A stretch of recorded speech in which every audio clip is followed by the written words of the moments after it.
Hello everyone, welcome to Biotrix. Last lecture में हमने actin के बारे में देखा था। जो एक्टिन फिलामेंट है उसमें न्यूक्लिएशन कैसे होता है, एलोंगेशन कैसे होता है, क्या पॉलीमराइजेशन है, क्या डीपॉलीमराइजेशन है, क्रिटिकल कंसंट्रेशन क्या है। उससे भी पहले एक जनरल लेक्चर था साइटोस्केलेटन का। आई होप आपने वो लेक्चर देख लिया होगा। आज हम एक्टिन बाइंडिंग प्रोटीन को देखेंगे। लास्ट लेक्चर में हमने ये देखा था कि कौन कौन सी एक्टिन बाइंडिंग प्रोटीन होती हैं, उनके नाम क्या होते हैं। आज हम उसका डिटेल फंक्शन देखेंगे कि क्या एक्टिन बाइंडिंग प्रोटीन्स होती हैं, उनका काम क्या होता है, वो कैसे जो एक्टिन का फिलामेंट है उसका पॉलीमराइजेशन या डीपॉलीमराइजेशन या फ्रेगमेंटेशन कॉज करवाती हैं। सबसे फर्स्ट हम जिस एक्टिन बाइंडिंग प्रोटीन की बात करने वाले हैं वो है प्रोफिलिन और थाइमोसिन, यानी कि प्रोफिलिन और थाइमोसिन बीटा 4। इनका क्या रोल होता है एक्टिन फिलामेंट के पॉलीमराइजेशन में या डीपॉलीमराइजेशन में, हम इसे देखेंगे। अब होता क्या है, हमारी सेल के अंदर जो एक्टिन फिलामेंट है उनका पॉलीमराइजेशन और depolymerization according to the environment चलता रहता है। यानी कि जब पॉलीमराइजेशन होने की ज़रूरत है तब पॉलीमराइजेशन होगा और जब ज़रूरत नहीं है तब नहीं होगा। अब प्रोफिलिन एक प्रोटीन है जो मोनोमेरिक जी एक्टिन से बाइंड करती है। ये मोनोमेरिक जी एक्टिन कौन से होंगे? जो एडीपी बाउंड फॉर्म में होंगे। और ये प्रोफिलिन जी प्रोटीन के बार्ब एंड पे जाके बाइंड करती है। अब बार्ब एंड क्या होता है वो अभी मैं बताऊंगी। सो प्रोफिलिन आया, उसने मोनोमेरिक जी प्रोटीन से बाइंड किया। कौन से मोनोमेरिक जी प्रोटीन से? जो एडीपी बाउंडेड फॉर्म में है। अब क्यों? क्योंकि जब डीपॉलीमराइजेशन हो रहा है तो जो जी एक्टिन डिसोसिएट होंगे वो एडीपी बाउंडेड फॉर्म में होंगे, क्योंकि वो अपना एटीपी हाइड्रोलाइज कर चुके होंगे। इसका मतलब ये है कि जो हमारे फिलामेंट से जी एक्टिन निकल रहे हैं वो एडीपी बाउंडेड फॉर्म में है। अब अगर उनको वापस से रिसाइकिल करके हमें फिलामेंट में भेजना है तो हमें क्या करना होगा? उन्हें एटीपी बाउंडेड फॉर्म में लाना होगा। अब वो एटीपी बाउंडेड फॉर्म में लाने का काम कौन करता है? वो करता है हमारा प्यारा प्रोफिलिन। तो ये प्रोफिलिन क्या करता है? ये प्रोफिलिन एडीपी बाउंडेड जी एक्टिन से बाइंड करता है। ये क्या है? ये एक न्यूक्लियोटाइड एक्सचेंज फैक्टर है। कौन? प्रोफिलिन। ये जी एक्टिन के एडीपी को हटा देता है और उसमें एटीपी लगा देता है। जैसे ही G actin ATP bounded form में आ जाता है वो जा करके फिर से फिलामेंट में ऐड हो जाता है। उसकी पॉजिटिव और नेगेटिव किसी भी एंड पे ऐड हो सकता है, क्योंकि पॉलीमराइजेशन और डीपॉलीमराइजेशन दोनों ही एंड पे चलता है। लेकिन पॉजिटिव एंड पे पॉलीमराइजेशन ज़्यादा फास्ट होता है as compare to negative end. अब देखो, ये हमारा एक जी एक्टिन का मॉलिक्यूल है। जब ये प्रोफिलिन आएगा तो इससे एक साइड प्रोफिलिन बाइंड करेगा और प्रोफिलिन क्या करता है? न्यूक्लियोटाइड एक्सचेंज फैक्टर है, तो ये एटीपी को हटा देगा, एटीपी को लगा देगा, यानी कि इसके किसी साइड पर एटीपी भी बाइंड कर रहा होगा। अब देखो, ये जो हमारा पूरा फिलामेंट है, मैंने पिछले लेक्चर में बताया था कि जहाँ पर आकर के जी एक्टिन मॉलिक्यूल ऐड हो रहे होंगे वो एटीपी बाउंडेड फॉर्म में होंगे। थोड़ा आगे को जब वो मूव करेंगे तो अपना एटीपी हाइड्रोलाइज कर चुके होंगे, तो वो एडीपी प्लस पीआई फॉर्म में होंगे। और उसके आगे वो क्या होंगे? उसके आगे वो एडीपी फॉर्म में होंगे। क्यों? क्योंकि वो अपने फास्फेट को भी रिलीज कर चुके होंगे। अब हो क्या रहा है कि जो हमारा जी एक्टिन है उसमें एक तरफ प्रोफिलिन बाइंड कर रहा है और एक साइड एटीपी बाइंड कर रहा है। अगर एटीपी बाइंडिंग वाली साइड में प्रोफिलिन बाइंड कर जाए तो वो क्या कर देगा? वो मास्क कर देगा उसको, एटीपी बाइंडिंग साइड को। तो वो जो हमारा जी एक्टिन है वो फिलामेंट से जा करके ऐड नहीं हो पाएगा। इसलिए जिस एंड पर प्रोफिलिन बाइंड करेगा वो क्या है? वो हमारी बार्ब एंड साइड है। और उसके अपोजिट साइड या कह लो उसके जस्ट सामने हमारा एटीपी बाइंडिंग साइट है। अब जो नेक्स्ट हमारा एक्टिन बाइंडिंग प्रोटीन है वो है थाइमोसिन बीटा 4। थाइमोसिन बीटा 4 क्या करता है? कंसंट्रेशन डिपेंडेंट मैनर में काम करता है। जब जी एक्टिन की कंसंट्रेशन ज़्यादा होती है, ये भी मोनोमेरिक जी एक्टिन से बाइंड करता है, प्रोफिलिन भी मोनोमेरिक जी एक्टिन से बाइंड करना था। पर ये क्या करता है कि जब जी एक्टिन की कंसंट्रेशन ज़्यादा होती है साइटोसोल में तो ये उसे मास्क कर लेता है। अब ये कौन से वाले जी एक्टिन की बात हो रही है? ये ATP bounded form G actin की बात हो रही है। प्रोफिलिन एडीपी बाउंडेड जी एक्टिन से बाइंड कर रहा था, क्योंकि वो न्यूक्लियोटाइड एक्सचेंज फैक्टर है, तो एडीपी को हटा के एटीपी लगा रहा था। ये क्या कर रहा है? ये एटीपी बाउंडेड जी एक्टिन से बाइंड करता है, क्योंकि ये क्या कर लेता है? उसको मास्क कर लेता है ताकि वो जा करके फिलामेंट में बाइंड ना कर पाए। अब मैंने ये क्यों बोला कि ये कंसंट्रेशन डिपेंडेंट मैनर में काम करता है? क्योंकि अगर साइटोसोल में जी एक्टिन जो कि एटीपी बाउंडेड फॉर्म में उनकी कंसंट्रेशन ज़्यादा होगी तो थाइमोसिन बीटा 4 आएगा, उनसे बाइंड कर जाएगा और ये अनअवेलेबल करा देगा जी एक्टिन को, जिससे क्या होगा? पॉलीमराइजेशन रुक जाएगा। उसी तरह अगर साइटोसोल में जी actin ATP bounded G actin की कंसंट्रेशन कम हुई तो ये ऑटोमेटिकली ही रिलीज हो जाता है। तो ये एक तरह से कंसंट्रेशन डिपेंडेंट मैनर में काम करता है और हमारे एक्टिन फिलामेंट के पॉलीमराइजेशन और डीपॉलीमराइजेशन को प्रमोट भी कर सकता है और इनहिबिट भी कर सकता है। प्रमोट कब करेगा? जब कंसंट्रेशन कम है, और इनहिबिट कब करेगा? जब कंसंट्रेशन ज़्यादा है। इसका मतलब हम ये बोल सकते हैं कि ये प्रोवाइड कराता है reservoir of actin for polymerization. Reservoir क्या होता है, मतलब खजाना कह लो या कुछ छुपा हुआ माल कह लो।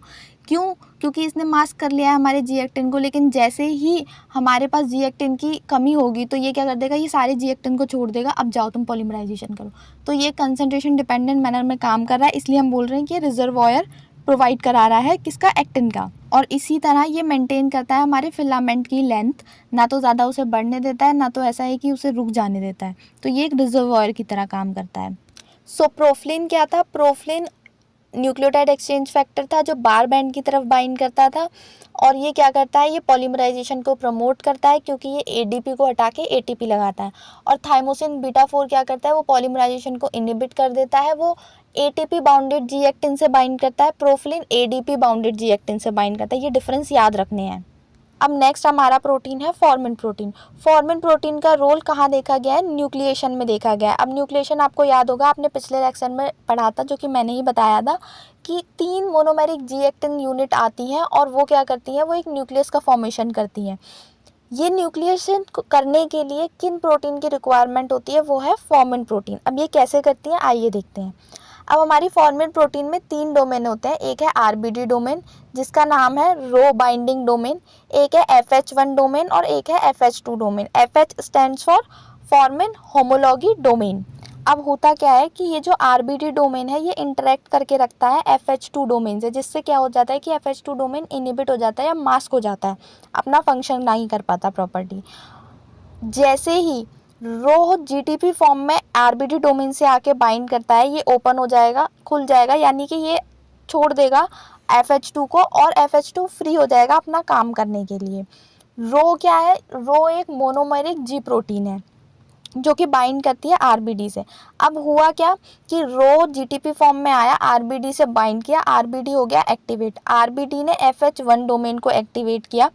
ये जो FH1 डोमेन है, जो हमने अभी थोड़ी देर पहले बात करी थी कि प्रोफिलिन क्या करता है, एटीपी बाउंड करवा देता है जी एक्टिन पर।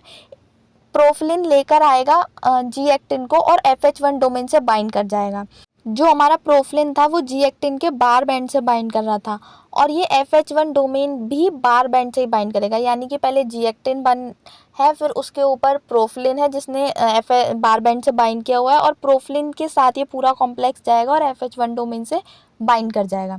अब ये जो है, ये FH1 इसको ट्रांसफ़र कर देगा कॉम्प्लेक्स को FH2 डोमेन से, और ऐसे ही एक दो करके क्या कहते हैं, जी एक्टिन आते रहेंगे फॉर्मिन के साथ, और FH1 FH2 को देता रहेगा और चेन का इलोंगेशन होगा। यहाँ पर कुछ पॉइंट है जो FH1 डोमेन के बारे में लिखे हुए हैं। FH1 डोमेन रिच होता है प्रोलीन में और प्रोवाइड करता है फर्स्ट बाइंडिंग साइट फॉर प्रोफिलिन। जो प्रोफिलिन है वो जी एक्टिन की एटीपी बाउंडेड फॉर्म से बाइंड करता है। जो हमारा फॉर्मिन है उसका रोल केवल न्यूक्लिएशन में ही नहीं है, इसकी जो एबिलिटी है वो प्लस एंड से बाइंड करने वाली है, यानी कि ये बाउंडेड रहता है प्लस एंड से ही।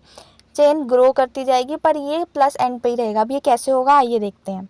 यहाँ पर हमने FH2 डोमेन के बारे में लिया है फॉर्मिन प्रोटीन के, क्योंकि इसका ही रोल होता है इलोंगेशन में। अब ये क्या करता है, ये इसकी 2 सब यूनिट है, इसकी जो दोनों सब यूनिट है वो एक एक जी एक्टिन से बाइंड करती हैं।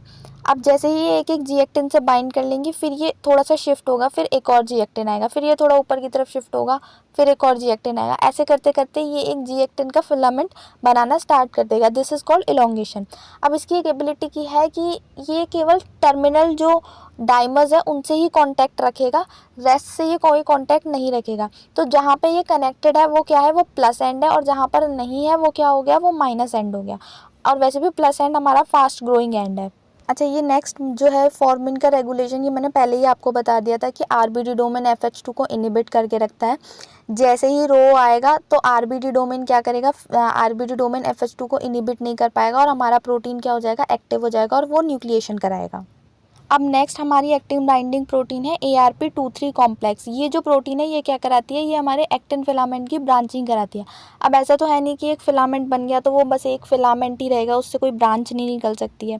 हो सकता है किसी ब्रांच की ज़रूरत हो या कहीं और एक्टिन के पॉलीमराइजेशन की ज़रूरत हो, तो वो कौन कराता है, वो ARP23 कॉम्प्लेक्स कराता है। ये क्या करती है, ये प्रोटीन एक्टिन के फिलामेंट से बाइंड करती है और फिर उसमें ब्रांचिंग को प्रमोट करती है। अब ये कैसे करती है, आइए देखते हैं। सो अब ये ARP23 कॉम्प्लेक्स करता कैसे है, ये अलोन तो एक बहुत पुअर न्यूक्लिएटर है, यानी कि ये न्यूक्लिएशन नहीं करवा सकता अगर ये अकेला है, तो यानी कि अब इसे किसी के साथ की ज़रूरत है। तो अब इसे किसका साथ चाहिए, इसे चाहिए एनपीएफ का साथ। एनपीएफ इसका नाम ही बता रहा है कि ये क्या करवा रहा है, ये है न्यूक्लिएशन प्रमोटिंग फैक्टर। तो जैसे ही हमारा ARP23 कॉम्प्लेक्स है अकेला है तो वो इनएक्टिव है, लेकिन जैसे ही NPF इससे आके मिल गया तो ये एक्टिव हो गया। अब हमारा जो NPF है उसमें भी 3 डोमेन होते हैं, एक WH2 डोमेन होता है, एक कनेक्टर डोमेन होता है और एक एसिडिक डोमेन होता है। जो WH2 डोमेन होता है वो जी एक्टिन के मोनोमर से बाइंड करता है, जो एसिडिक डोमेन होता है वो ARP23 कॉम्प्लेक्स से बाइंड करता है। तो अब ये क्या हुआ, ये पूरा कॉम्प्लेक्स जाके बाइंड कर जाएगा हमारा जो फिलामेंट पहले का बना हुआ है उससे, क्योंकि हमारा ARP23 कॉम्प्लेक्स हम क्या बोल रहे हैं कि हमारे बने हुए फिलामेंट से बाइंड कर रहा है, तो ये और हमारे अकेले तो ये प्रमोशन करा नहीं सकता, तो इसको क्या चाहिए, न्यूक्लिएशन प्रमोटर फैक्टर चाहिए। तो ये सब जा कर के बाइंड कर जाएगा हमारे फिलामेंट से, और जब ये बाइंड कर जाएगा उसके बाद एक एक करके जी एक्टिन्स आएंगे और ब्रांच बना देंगे हमारे एग्जिस्टिंग फिलामेंट में। और ये जो ब्रांच बना रहे हैं इन दोनों के बीच में 70 डिग्री का एंगल रहेगा। तो इस तरह से हमारा ARP23 कॉम्प्लेक्स क्या करता है, ब्रांचिंग को प्रमोट करता है। अच्छा, एक बहुत ही ज़्यादा ज़रूरी बात, जो हमारा फॉर्मिन था वो प्लस एंड की तरफ मूव करता जा रहा था, पर ये कोई मूव नहीं करता, ये माइनस एंड की तरफ ही रहता है। अब मूव कैसे कर रहा था, क्योंकि जैसे जैसे चेन ग्रो करेगी वो आगे की तरफ शिफ्ट होता जा रहा है, यानी कि जिधर प्लस एंड है, प्लस एंड हमारा ग्रोइंग एंड है, उधर ही हमारा फॉर्मिन था। लेकिन हमारा जो ARP23 कॉम्प्लेक्स है ये आता है, ये हमारे एग्जिस्टिंग फिलामेंट से अटैच होता है और फिर ये पॉलीमराइजेशन स्टार्ट कर देता है, यानी कि जहाँ पे पहले जो जी एक्टिन बाइंड हुई वो नेगेटिव एंड हो गया और जिधर पॉलीमराइजेशन हो रहा है वो पॉजिटिव एंड हो गया। तो जो हमारा ARP23 कॉम्प्लेक्स है वो नेगेटिव एंड पर ही अटैच रहता है, वो शिफ्ट नहीं होता। अब इन दोनों का डिफरेंस याद करना बहुत ज़रूरी है। जो ARP23 कॉम्प्लेक्स है वो क्या है, उसको प्री एग्जिस्टिंग फिलामेंट चाहिए, लेकिन फॉर्मिन को कोई प्री एग्जिस्टिंग फिलामेंट नहीं चाहिए। जो ARP23 कॉम्प्लेक्स है वो मूव नहीं करता प्लस एंड की तरफ, बल्कि रिमेन अटैच रहता है नेगेटिव एंड पर। बट जो फॉर्मिन है वो क्या करता है, वो हमारे प्लस एंड की तरफ मूव करता रहता है, ऐसा नहीं है कि नेगेटिव एंड पे अटैच रहेगा, वो शिफ्ट करता रहता है अपने आप को प्लस एंड की तरफ। जो ARP23 कॉम्प्लेक्स है वो क्या करा रहा है, वो ब्रांचिंग को प्रमोट करा रहा है, और फॉर्मिन कोई ब्रांचिंग नहीं करा रहा, वो क्या कराता है, वो न्यूक्लियस बनाता है। सो ये इंपॉर्टेंट पॉइंट इनके बारे में ज़रूर याद रखना, इनसे क्वेश्चन ज़रूर बन सकता है।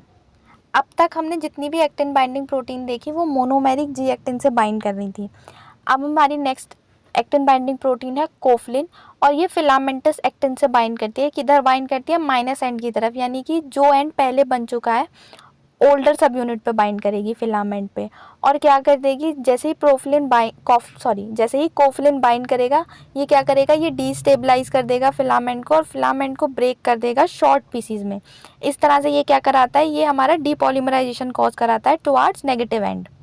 नेक्स्ट प्रोटीन है कैपिंग प्रोटीन। कैपिंग प्रोटीन क्या करती है, ये फिलामेंट के किसी एक एंड पे बाइंड करती है और फिलामेंट को स्टेबलाइज करती है। इसका मतलब हम ये बोल सकते हैं कि अगर कोई कैपिंग प्रोटीन प्लस एंड पर बाइंड करेगी तो पॉलीमराइजेशन को इनहिबिट कर देगी, लेकिन अगर कोई कैपिंग प्रोटीन नेगेटिव एंड पर बाइंड कर रही है फिलामेंट के, तो वो क्या करेगी, वो डीपॉलीमराइजेशन को इनहिबिट कर देगी। इस तरह से इसे हम स्टेबलाइजिंग प्रोटीन बोल सकते हैं, क्योंकि एक फिलामेंट की लेंथ को स्टेबलाइज करने में हेल्प करती है। ऐसी ही एक प्रोटीन का नाम है कैपजेड प्रोटीन, जो फिलामेंट के प्लस एंड पर बाइंड करती है। अब क्योंकि प्लस एंड पर बाइंड करे, इसका मतलब ये क्या करेगी कि पॉलीमराइजेशन नहीं होने देगी, यानी कि कोई न्यू सब यूनिट को ऐड नहीं होने देगी, यानी कि जो पॉजिटिव एंड है उसको मास्क कर लेगी। अब नेक्स्ट प्रोटीन है जेलसोलिन। ये जो प्रोटीन है ये कैल्शियम रेगुलेटेड प्रोटीन है, यानी कि इसको अपना काम करने के लिए कैल्शियम की रिक्वायरमेंट है। ये क्या करती है, जेलसोलिन प्रोटीन कैल्शियम से बाइंड करती है। कैल्शियम बाइंडेड फॉर्म में ये एक्टिन के साइड में जाके, फिलामेंट के साइड में जाकर के बाइंड करती है और ये अपने आप को इंसर्ट करा लेती है फिलामेंट के अंदर। उसके बाद ये क्या करती है, उसके बाद ये ब्रेक कर देती है फिलामेंट को। अब जैसे ही फिलामेंट ब्रेक हो जाएगा तो इसके दो एंड बन जाएंगे फिर से, एक प्लस एंड और एक माइनस एंड। प्लस एंड पर तो ये बाउंडेड रहती है और माइनस एंड से क्या हो रहा है, डीपॉलीमराइजेशन चल ही रहा है सेल में। अच्छा, इस प्रोटीन का नाम जेलसोलिन इसलिए पड़ा क्योंकि ये जेल स्टेट में काम करती है और जैसे ही अपना काम खत्म हो जाता है तो लिक्विड स्टेट में वापस आ जाती है। तो ये इसकी जो एबिलिटी है जेल से लिक्विड स्टेट में आ जाने की, इसी वजह से इसका नाम जेलसोलिन पड़ा। सबसे पहले हमने मोनोमेरिक जी एक्टिन से बाइंड करने वाली प्रोटीन देखी, उसके बाद हमने देखा कि कौन सी प्रोटीन डीपॉलीमराइजेशन कराती है, कौन न्यूक्लिएशन कराती है, कौन ब्रांचिंग कराती है। अब जो नेक्स्ट है वो है क्रॉस लिंकिंग प्रोटीन, कि कौन सी प्रोटीन जो एक्टिन्स के फिलामेंट है उसमें क्रॉस लिंक कराती हैं और बंडल्स के फॉर्म में उन्हें अरेंज करने में हेल्प करती हैं। तो इसमें से पहली एक प्रोटीन है जिसका नाम है फिब्रिन। ये एक ग्लोबुलर प्रोटीन है जो क्या करती है, एक्टिन फिलामेंट्स को बंडल बनाने में हेल्प करती है और ये क्रॉस लिंक कराती है एक्टिन फिलामेंट को। नेक्स्ट जो क्रॉस लिंकिंग प्रोटीन है वो है अल्फा एक्टिनिन। ये डंबल शेप की प्रोटीन होती है और ये होमोडाइमर फॉर्म में क्रॉस लिंक कराने में हेल्प करती है एक्टिन फिलामेंट्स को। ये क्या करती है, एक नेटवर्क क्रिएट करा देती है एक्टिन फिलामेंट का या बंडल्स का एक्टिन के।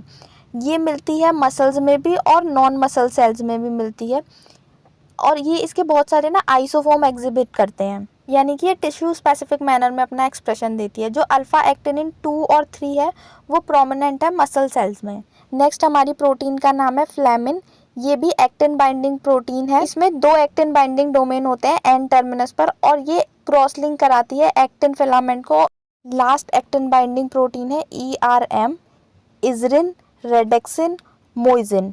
इनका नाम इनके फर्स्ट लेटर के बेसिस पर रखा गया है।